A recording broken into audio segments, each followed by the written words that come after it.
Welcome back to yet another 213 crispy video, and today we are working on our Proboat Thundercat 31. This is going to be video number 2. So, goals, expectations of this video is we are going to upgrade our electronics, or let me rephrase it. We're going to install a new receiver to match our FlySky FS GT3C receiver, or controller I should say. And then once you get the electronics done, we are going to put some after run oil in the engine, and then I am going to add some fuel. We're going to do a weight check on this thing to give me a rough idea of where center of gravity is. And according to a friend of mine, he was saying 30% of the boat from the rear should be that center point. So that should be roughly 10 inches. 31 inch boat, 30%. If you just make it 30 and divide that by 30, it's 10. 10%. So, or not 10%, but 10 inches. So you get the idea. Let's go ahead, remove our cover.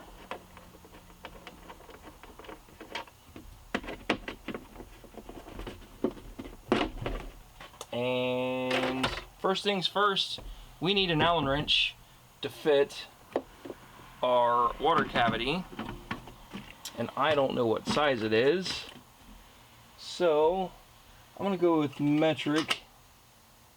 3mm, nope, 2.5, that looks to be right.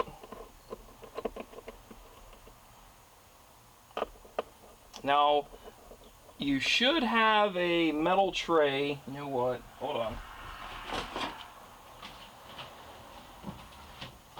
If you don't have one of these, I would highly suggest go pick one up. Harbor Freight, like $3. The problem is this little hardware becomes extremely frustrating to work with, and you will lose something somewhere. And I know it's stainless steel. Stainless steel is not magnetized. I get that.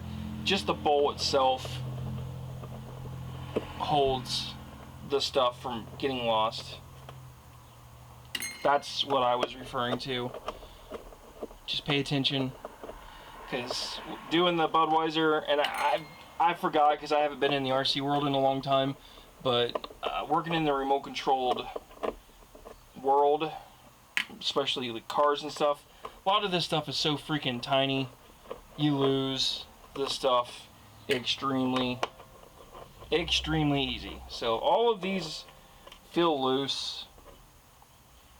I mean, that's pretty much to be expected since the boat's not been ran in a really long time.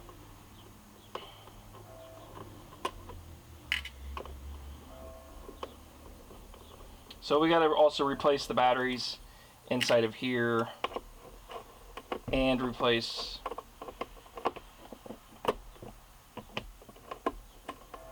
the receiver. So kind of killing two birds with one stone. So that's that. Let's go ahead and take our cover off, set that aside.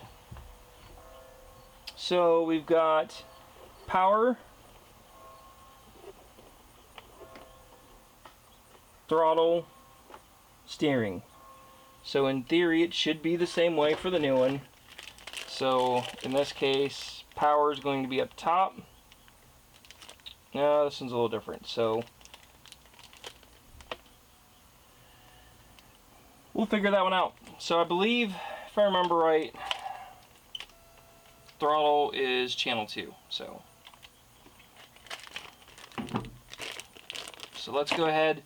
First things first, let's go ahead and remove our battery pack, so that way we can get this guy going, and we'll do some tests. Oh, looks like we had a little battery explosion, a little corrosion. It's not the end of the world. I got like 10 of these AA packs because I couldn't find one, and I refused to spend like $6 on one of these when I can buy, I think it was a 5 or 10 pack for like $8 or $10. It just, cost effectiveness made no sense to me. So I know these things don't last forever. They'll break, they'll wear out. So we got a bunch of AA batteries in our toolbox. Now it would be nice to change this out to maybe a LiPo setup, like a small battery pack, something instead of this, but this works for now for me. Maybe one day I'll get either a sponsor to give me small LiPo batteries and a charger, and I will be glad to swap these out, or I hit the lottery. One or the other, but either way. So that's that. Let's hook up our electric.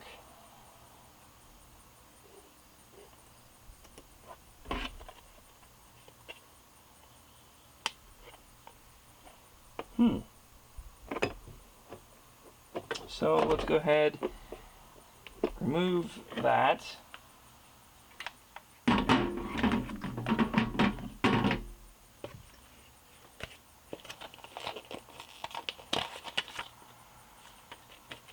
Then we're going to pull out our instructions that we have for our controller.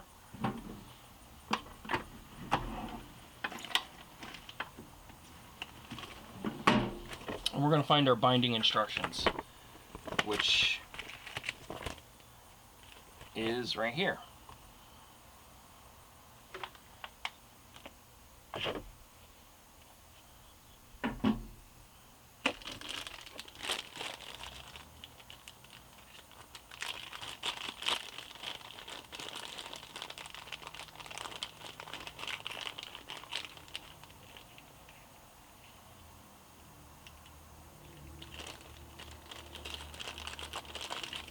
So pulling out everything, we got our binding cable, antenna, which this boat doesn't have, and our receiver. So it's saying insert the transmitter batteries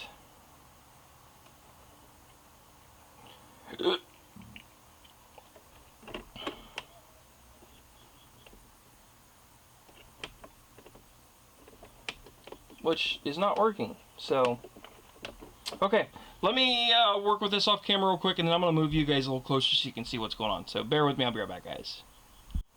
So now that we got you back, just bad contacts is really what it was. So flip the switch, we now have a red light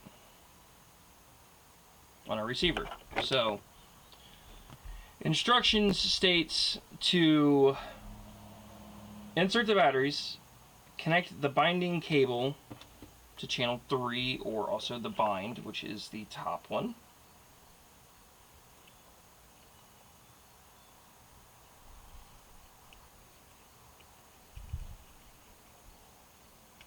So put that in.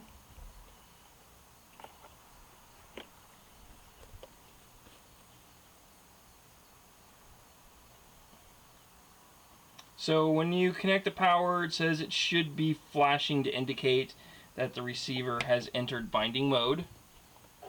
So now that I turn power back on, you'll notice the light is flashing a lot faster than it used to be. On the transmitter, hold the bind button and toggle the transmitter's power switch to its on position.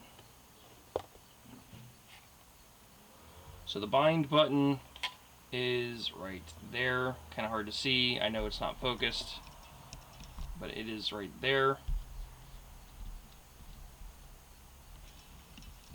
So I'm going to do this kind of off camera because I'm so close, can't really see it. I'll try doing it over here.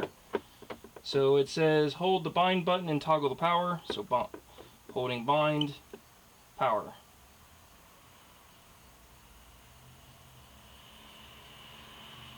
If the receiver stops flashing, it now has been programmed. Let go of the transmitter bind button and remove the bind and power cables from the receiver, which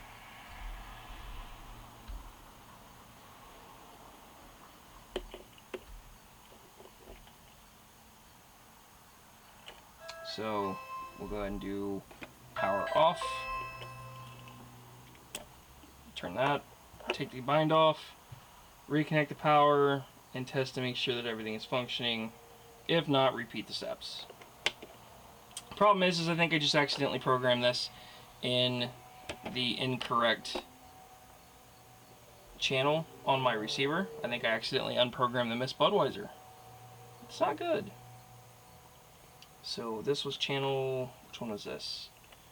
That was throttle. What did I say throttle was? Throttle's channel 2.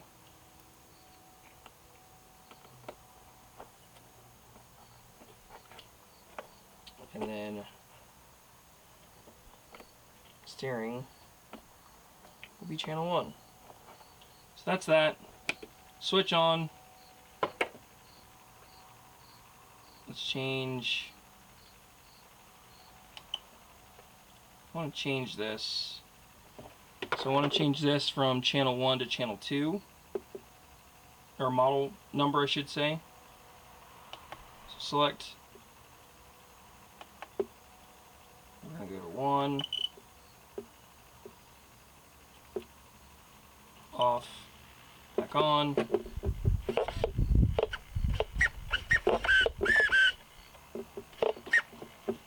So there's our throttle. Move these out of the way so you can see. So now if I hit the throttle and steering. So electronics are working correctly. So I'm going to bust out the electrical tape. We're going to rip out the old one, put the new one in its current location. It's actually a lot smaller than the Spectrum one is. Then we will reattach our cover back on, and then I'll bring you guys back and we will start doing our weight test and we'll go from there. So I'll be right back, guys. Okay, so got the electronics back on, or I should say the covers back on. I do notice there is an antenna hole in the middle, so I will have to eventually run that. No big deal. Pretty simple. Just seems like a really bad spot for an antenna. So I may have to flip this around to put the electric there, and the antenna would have to come out back here, but that we'll see. It just seems like it's a really bad spot because of the servo location. We'll see. But I'm more worried about weight at this point, so we are going to give this a cover back on. I filled this up, the fuel tank, with fuel to 250 milliliters, and it says 350, so I know I'm 100 short. It's not the end of the world. And yes, judging by this hole, that needs to be flipped around. So, but what I'm doing is looking for and measuring center of gravity on this boat. So like I said, this is 31 inches, and if I'm trying to find 30% of the boat, it's roughly 10 inches. I know 30%, if you times that by 3, it's 90. I get it. It's not rocket science. I'm just looking for close. So if I measured 10 inches from the back of this hull, from tip, you know what? This thing actually measures 32.5. So I don't know where they're getting 31.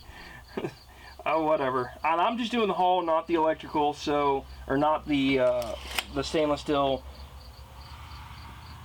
drive pieces in the rear. So 10 inches roughly, which is going to put me right at these cows. So if I pick this boat up from this spot with my 2 fingers, roughly it should balance from these spots.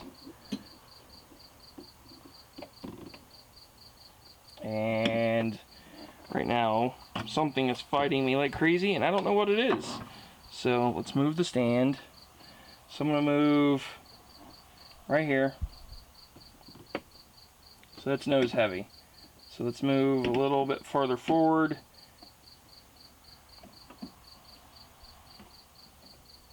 That's close.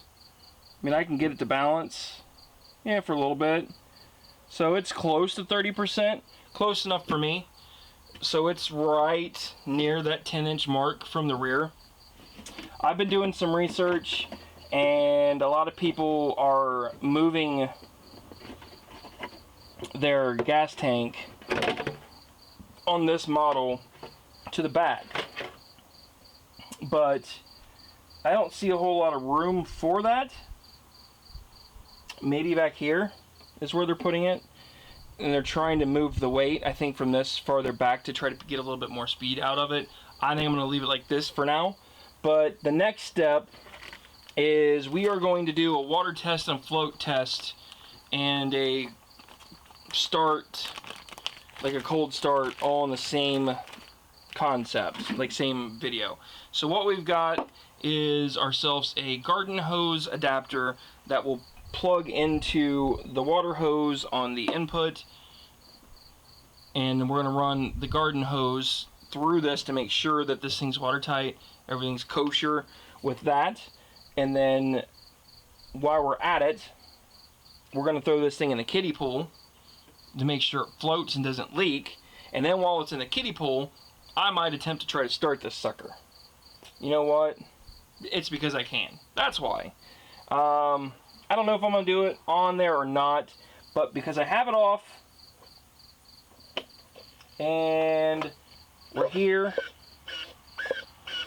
I'm going to put some of my homemade after run oil in here.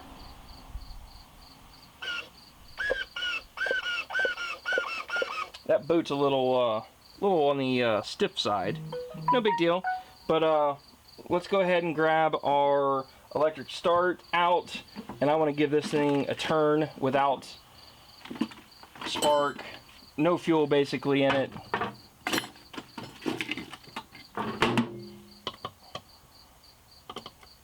So plug that in like so,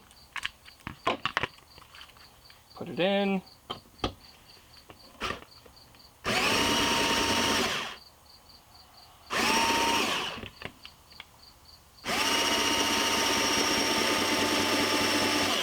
So there you go. So that's how that works. Looks like we've got fuel going into it. So this thing should fire off pretty quick. So let's go ahead. Let's take it out front first. Let's see if she'll start, and we'll go from there. If it does, then we'll throw it in the kiddie pool and probably start it in the pool. So let's go see what kind of noise we can make. Let's go, guys. Okay, so we are ready to go. I've already hooked up my water hose, which is right there. Kind of hard to see, but trust me, it's there. I have not ran any water through it yet, so let's go ahead and open up our valve. And I don't want to go crazy with the pressure. I just want to make sure that it's actually peeing water out of it and everything seems watertight, which everything is. Fantastic. So let's go ahead and see what we can get for spark.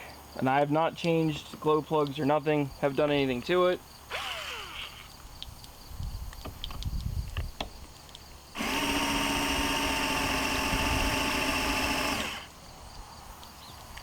Oops, I gotta put this battery door on.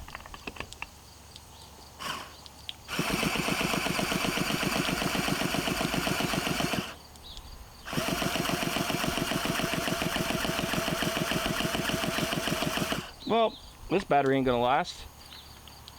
So, it's not running. I can smell it. So I know it's getting fuel. My bet is this throttle.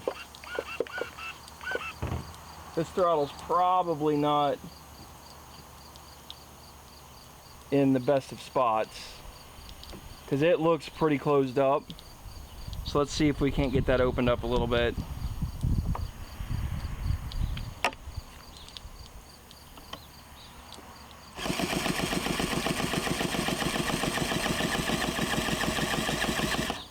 Yep, no bueno. So let's go ahead, just to make sure that I'm getting spark, I'm gonna go grab my other glow plug igniter that I know has a charge.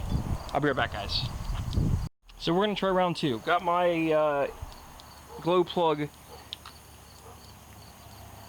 that I know has charge. I just verified that it's working. So slap that on.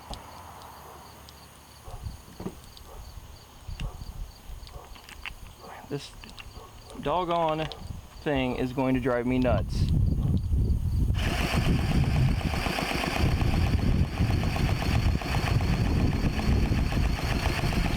Yep. So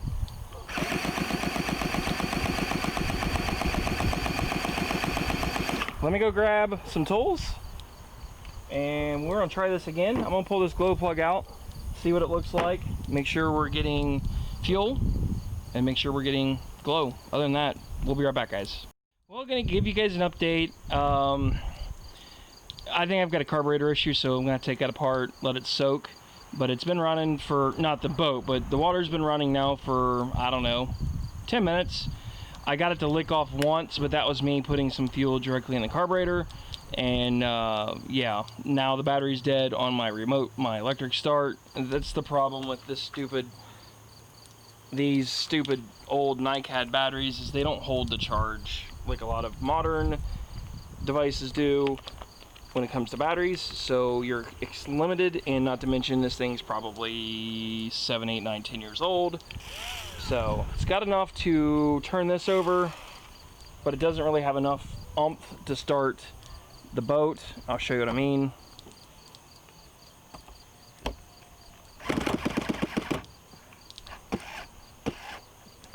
So there you go. And you can hear the boats trying to take off. So I'm gonna let this sit for a few minutes. We're gonna try this one more time. I'm gonna go get a little bit more fuel and see if I can't dribble this thing in there and get it to run for you guys real quick. I'll be right back. Let me see if I can get you guys a little closer.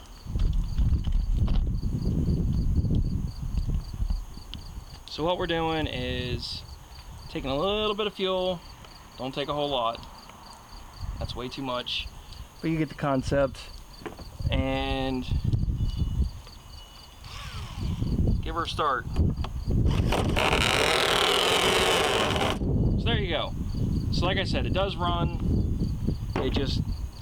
It's not getting fuel. I'm pretty sure its carburetor's gummed up from sitting. So we're gonna get that thing torn apart. That's gonna be our next video, but I'm gonna move along with this one. So now that we know that it's watertight from the inside, we are going to go out back, and I'm going to throw this thing in a kiddie pool, and we're going to see if it's actually float worthy and it won't sink. So let's go out back, guys. So we're out back, and this is a little kiddie pool. Kind of hard to see, but I don't know what size kiddie pool this is, but I'm going to go with 36 inches. It's been sitting out here for a while, so I know it's got a bunch of gunk floating around in it. Really don't care about that. I am putting more water in it currently as we speak because it does not float. It is sitting so deep in the water that the rudder assembly for the back end, for the controls and everything, is actually touching the bottom. So I am filling this thing up till it starts floating around, and then we're going to leave it out here for, I don't know, probably an hour. Probably not that long, but you get the idea. It'll probably be a half hour, honestly. So I'm making sure that this back end starts floating freely. So you notice it's still dragging.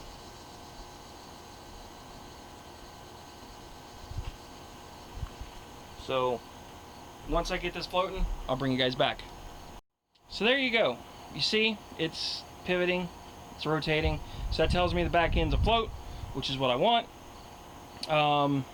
It sits pretty good in the water. It's pretty tall, but that's the way catamarans are designed. Excuse me, I got the hiccups.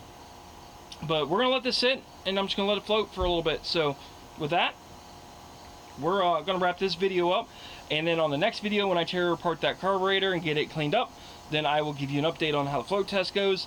But thank you all for watching. Have a wonderful, fantastic day, and thank you for the subscriptions and also your guys' comments down below. Let me know what you think of the boat. Have a good one, guys.